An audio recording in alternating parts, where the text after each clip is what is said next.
Recentemente, uma série de crises políticas atingiu a América Latina. Chile, Equador, Bolívia e Argentina protagonizam ondas de protestos que tiveram origem em diferentes contextos.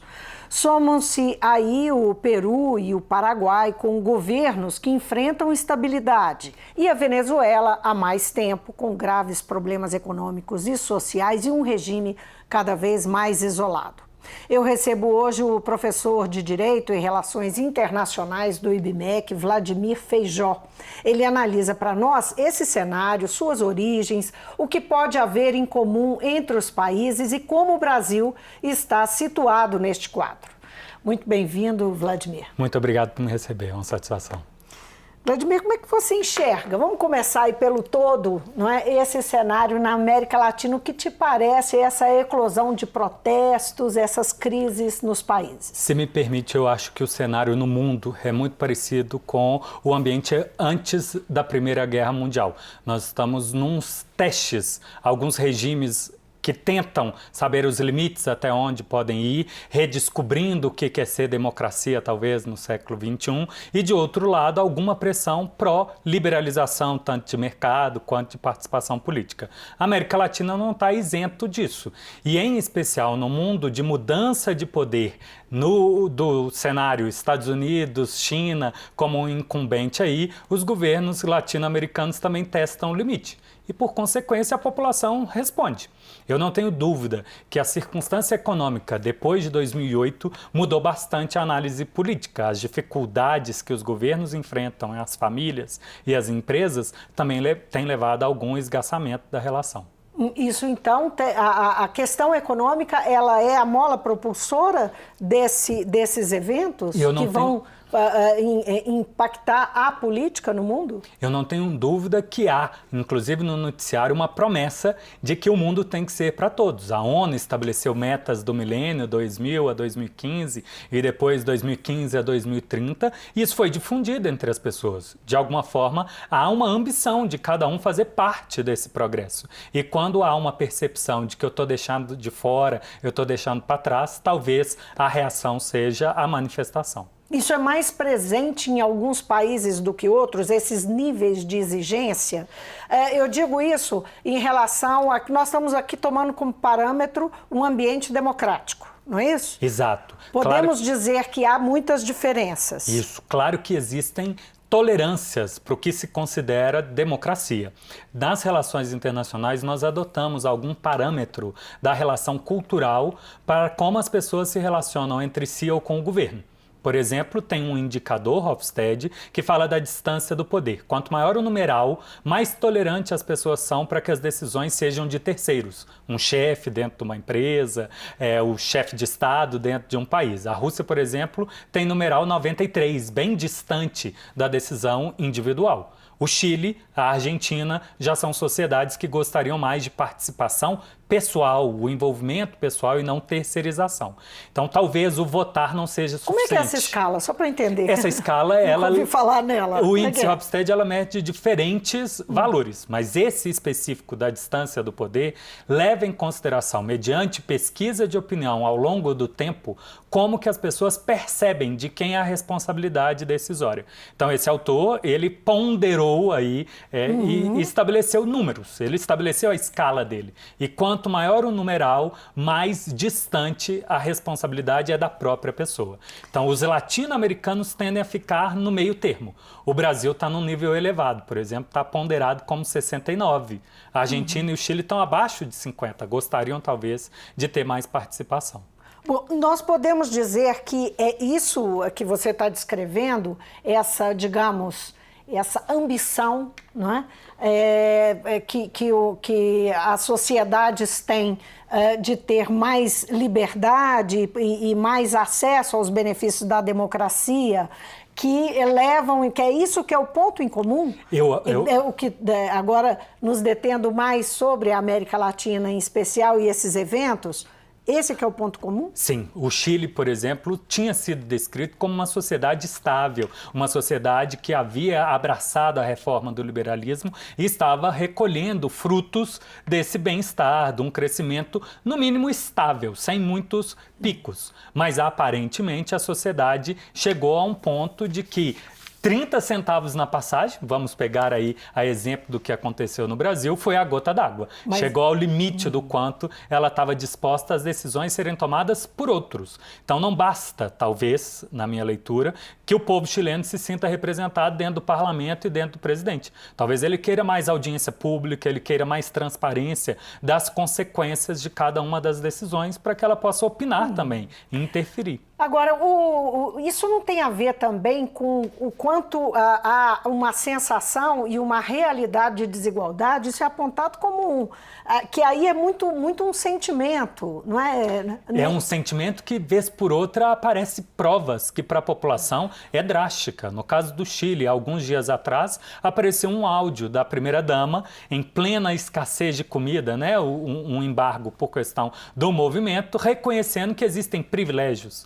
Em uma sociedade que está questionando aumento do preço da passagem, você ter chefes, né, ou uma classe reconhecendo que tem privilégios ou vantagens, talvez só alimente a ambição da população de mudança, de querer uma distribuição mais adequada das benesses. Não que as pessoas não tenham se beneficiado, mas elas sentem que estão com um lado frágil. As escolhas econômicas, de condução econômica do país, como no caso do Chile, não é, que tem um modelo liberal, e nós vimos lá na Argentina, o Maurício Macri, o atual presidente, está há 3 dias das eleições e prestes a perder as eleições, indicando aí uma derrota de uma política liberal que ele tentou implantar no país. Essas políticas liberais, elas costumam ir no sentido de contrariar esse desejo, digamos, de uma sociedade mais equilibrada, menos desigual e tal. Como é que isso? Você pode dizer que a questão do liberalismo, a presença do liberalismo no mundo tem a ver com esse desencanto e esse desafio, né, ao establishment mesmo? Como eu acredito, o panorama é bem parecido com o pré-Primeira Guerra. É uma discussão do que é liberalismo. Existe um liberalismo que acredita que tudo tem que ser liberal, nos costumes, na economia, o reconhecimento da dignidade, da vontade de cada um, uma participação e envolvimento. Mas há um braço do liberalismo que acredita que única e exclusivamente a economia é o que importa. E aí agentes com interesse da economia, que não são os cidadãos, os que votam, também teriam assuntos a se discutir e talvez até considerados de maior importância do que o resultado das urnas. E nesse esgaçamento entre população que tem vontade também é agente econômico que se sente postergado diante uma ideia de que o mercado, as empresas são elas que estão sofrendo e que precisam ter um alívio e quem pague a conta seja o resto, gera uma crise muito grande. A Argentina, por exemplo, o Macri entrou com uma promessa de que limparia a casa, reduziria gorduras e que conseguiria, em pouco tempo, acabar com a fome. Mas ele está deixando o país com mais fome do que tinha quando chegou ao mandato, com desigualdade maior do que quando assumiu, mostrando que ou o projeto liberal que ele propaga, né, aquele modelo, ainda não chegou à maturidade, ou foi um modelo excludente, que não levou em consideração a tentativa de bem-estar de todos. Se a gente pega no Paraguai essa mesma ideia de que o tema econômico deve ser excluído do debate, nós fomos brindados pessimamente com um exemplo de corrupção. Uma tratativa que incluiu, inclusive, a presidência do Brasil via tratados secretos, né, contratos debaixo de gaveta, para renovar o acordo com Itaipu. Quando isso veio à tona no Paraguai, a população sabendo que aquela ali é uma grande fonte de renda do país, que sustenta muito serviço público, ficou chocado como que benefícios em detrimento do resto estavam sendo escondidos. Então não basta só o modelo. Talvez a discussão de quem participa da decisão seja igualmente importante com o modelo em si. É bom dizer que houve um recuo, né, imediato, Sim, porque claro, houve claro. uma indignação. Nada estava oficial, mas isso veio à tona antes de se registrar e entrar em vigor. O fato é que condenou o acordo. Exato, né? E quase gerou um impeachment do presidente, que teve que recuar, teve que se mostrar atento à pretensão popular para não cair. No Brasil, você mencionou a questão da corrupção. No Brasil, a corrupção foi uma bandeira importante e, a partir daí, nós tivemos diversos desdobramentos que nós conhecemos, que foi, enfim, depois das jornadas de junho, essa bandeira foi empunhada pelos movimentos, especialmente os movimentos de direita que cresceram no país. Você consegue reconhecer esse elemento presente nesses distúrbios, nesses protestos, ou não? Ou isso é uma coisa difusa, misturada com, por exemplo, uma desconfiança nas instituições como um todo? Eu acredito que é isso mesmo. Nós estamos descobrindo o que é ser democracia no século XXI, com a internet, com informações ocultas, com a existência de WhatsApp, com a existência de câmera em tudo quanto é lugar, que as informações uma hora vêm à tona. E a sociedade tem um tanto de ânsia de descobrir o que aconteceu no passado ou no presente recente de que está sendo escondido. Ela gostaria, digamos, de alcançar um novo estágio civilizatório. A corrupção com a coisa pública, com o dinheiro público, tem que ser coisa do passado.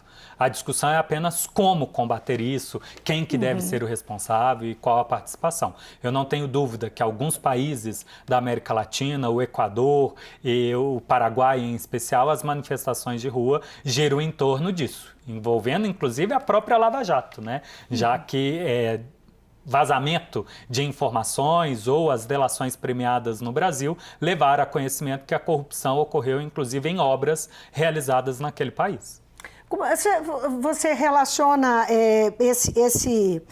ou vê o risco, né, de que essa percepção, esse desencanto com a democracia, ou pelo menos uma inconformidade com o status quo, né, em cada um dos seus países, cada um de um jeito, com um contexto, poderia gerar, na sua opinião, um movimento, uma onda autoritária na América Latina? Quer dizer, uma nova onda autoritária? Eu acho que a gente já está presenciando isso. Como um todo, nós temos pelo menos 5 países que decretaram estado de emergência, estado de sítio ou estado de defesa, né? O Brasil não tem. Nós tivemos no Paraguai, nós tivemos no Peru, a gente tem na Venezuela, a gente teve temporariamente na Bolívia, recente agora, e nós tivemos também em certo período no México. Sem contar alguns países da América Central que vivem um regime que oficialmente não é estado de exceção, né? Estado de sítio, estado de defesa, mas também há uma espécie de controle das liberdades individuais na tentativa de evitar manifestações. Isso não é exclusivo da América Latina. Nós tivemos a Primavera Árabe no Oriente Médio, nós tivemos a Revolução Verde no Irã, nós tivemos recentemente, esse mês de outubro de 2019 ainda, levantes em Barcelona. Nós tivemos levante no Iraque, nós tivemos levante no Líbano e parte da resposta dos governos foi testar medidas de força, né? Foi testar os limites, até onde o governo pode usar da coação, da escuta telefônica. Isso à esquerda e à direita. Independente de orientação política. Existe, inclusive, teóricos europeus, o mais famoso, o Agamben, que fala de um estado de exceção permanente. Que é isso que se está descobrindo, qual é o tipo de Estado tolerável no mundo que a gente vive hoje. E a sociedade está, de alguma forma, sendo aculturada ou acostumada a conviver com exceção, pelo menos com parâmetros do século passado. Com escutas telefônicas, com buscas e apreensões, com repressão em rua. Nesse sentido aí, você então não reconhece, quando eu perguntei à esquerda e à direita, foi uma provocação para pensar que aquela ideia de um movimento pendular da política no mundo, você não enxerga então essa possibilidade? Não, porque nesses eventos que nós estamos falando. Pois é, não porque eu vejo isso acontecendo ao redor do mundo, independente de espectro político. São as instituições ou governantes pessoalmente testando os limites do que podem fazer. até onde vai o limite da relação governo, as instituições e sociedade. É possível que haja, sim, algumas mudanças, alguns ventos, mas nenhum deles se mostra permanente. E para falar isso global, eu não arriscaria dizer. Porque se a gente pensar assim no cenário da América Latina, nós temos um governo de esquerda na Venezuela que endureceu, não é? Nós temos na Argentina uma situação de reversão. Não é?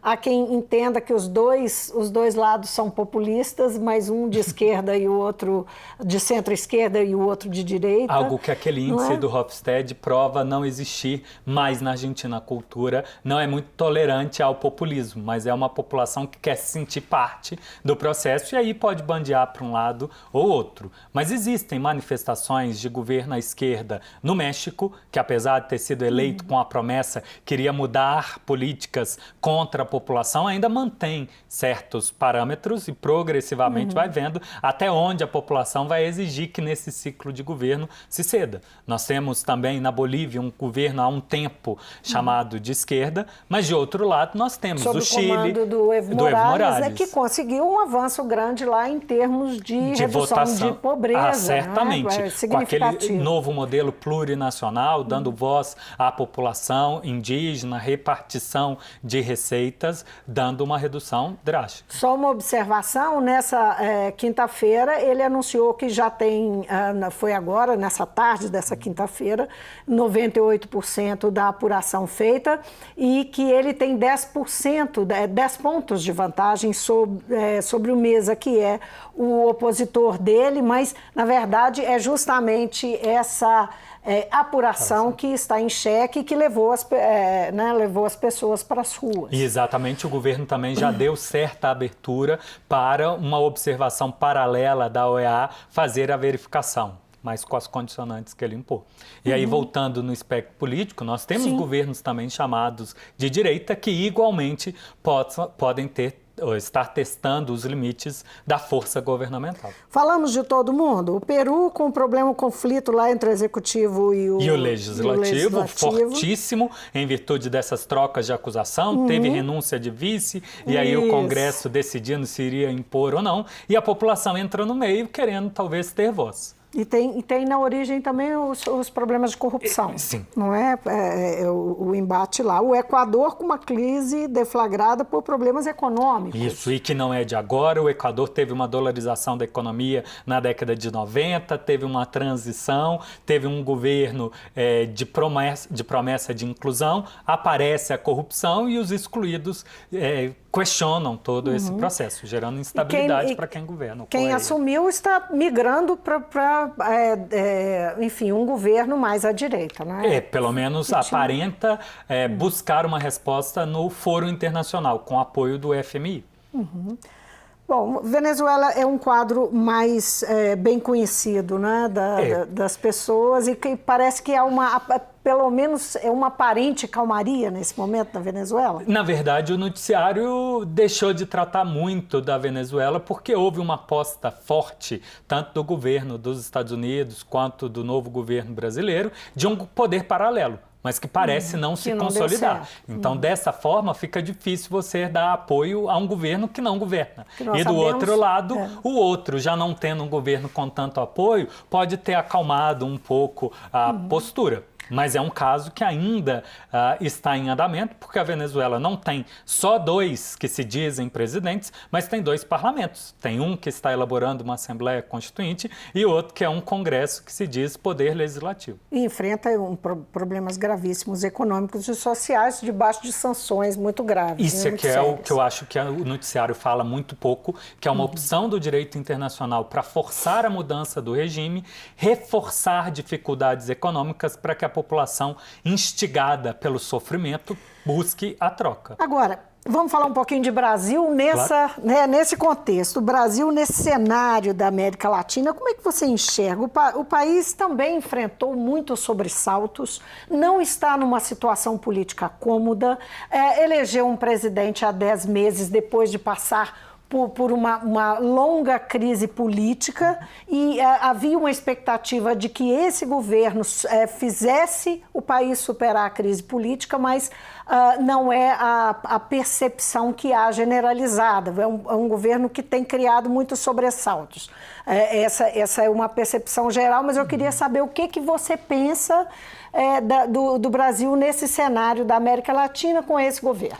O Brasil vive um momento de suspiro. Estamos realmente aguardando. As manifestações de 2013 eram claras no sentido de inclusão. Por um tempo, o tema corrupção aparentemente chamou a atenção como culpa da falta de acesso. Chega um momento que isso não vai ser mais justificativa. Se houve pressão por impeachment, porque o dólar subia, porque o desemprego estava alto, ele hoje está pior ou talvez está estagnado e não reduzindo. Tem redução de renda. É possível que isso, num futuro próximo, gere manifestação. Não é à toa que o presidente já pôs as Forças Armadas em sobrealerta. Não o caso do Chile, que já chamou inclusive os reservistas, mas ele está atento, talvez enxergando possíveis inimigos internos à agenda dele. E, de alguma forma, dando mensagem que talvez não esteja tão disposto assim a ouvir todos os lados, que ele queira apenas dar satisfação a um segmento. Ou o que o elegeu, ou o que faz lobby dizendo que representa o interesse de todos. Intimidar a população com a convocação, né, de alerta das Forças Armadas é, para mim, uma mensagem que a gente vive uma democracia com certas falhas. E uma mudança de rumo, porque isso muda até Temer. Era outra realidade até Temer. Não existia essa ideia do inimigo interno desde a redemocratização no país. Em 84, 85, houve ali aquele acordo, né? Vamos passar a limpo e pensar em um outro aspecto. Vamos abandonar uma política nacionalista de caçar inimigos, caçar culpas e transformar a realidade nacional. Mas o presidente, sim, foi eleito com uma pauta de que existem brasileiros e brasileiros, uns culpados dos problemas do outro, e aparentemente se demonstra como um candidato contínuo, já dando indícios, né? Já que o que ele disse que foi a causa do problema ficou 16, o que não é verdade também, deveria o outro lado ter acesso a 16, talvez já convocando com uma possível candidatura de reeleição ou indicação de outro e de outro. Por isso que talvez a gente viva essa eterna geração de crise, em vez de trabalhar pela unidade nacional, já pensando no longo prazo. Essa situação que é geral e essa percepção social das sociedades, das populações, tem potencial para contaminar outros países e crescer? Como é que você vê daqui para frente? Só para a gente fazer um fecho. O Brasil é um agente muito importante na América Latina e o atual governo fez questão de trabalhar contra os fóruns multilaterais. Então a Unasul acabou. O Mercosul está em perigo de acabar. Se houver eleição, há aí uma suspeita de bloquear a Argentina. Sem esses fóruns de discussão multilateral, é cada um por si. Não existe espaço na ONU para resolver o problema da América Latina. O mundo tem outros que chamam a atenção. E essa destruição dos órgãos e as instituições que poderiam contribuir para acalmar ou resolver os problemas pode significar que, em vez de apaziguar, a gente tenha um crescimento do clima tenso e eventual contaminação da crise de um chegar a outro. Eu não arrisco dizer guerra, mas certa convulsão social, elevando o número de migrações, elevando o poder paralelo, é uma possibilidade. Numa palavra, a economia é um fator preponderante. Sem dúvida. Quanto mais desigual, quanto mais pobre, a população talvez vai buscar caminhos alternativos, quaisquer que sejam essas opções. Professor, foi um prazer tê-lo aqui. Eu espero que o senhor volte outras vezes. Muito obrigada. Eu que agradeço. Muito obrigado. Eu conversei com o professor de Direito e Relações Internacionais do IBMEC, Vladimir Feijó. Nosso assunto aqui, essa série de protestos na América Latina, e o professor relacionou aqui não só na América Latina, mas pelo mundo, o que está acontecendo neste momento? Qual é o contexto em que esses eventos acontecem, essas manifestações? O que liga as especificidades de cada um desses países e desses problemas, mas também o que liga, né, esses países, mundo afora, com uma insatisfação popular muito presente. O Mundo Político fica por aqui. Se você quiser rever a entrevista, é só acessar nosso site ou o YouTube. E para falar conosco, por e-mail ou Twitter. Obrigada pela companhia. Até a próxima.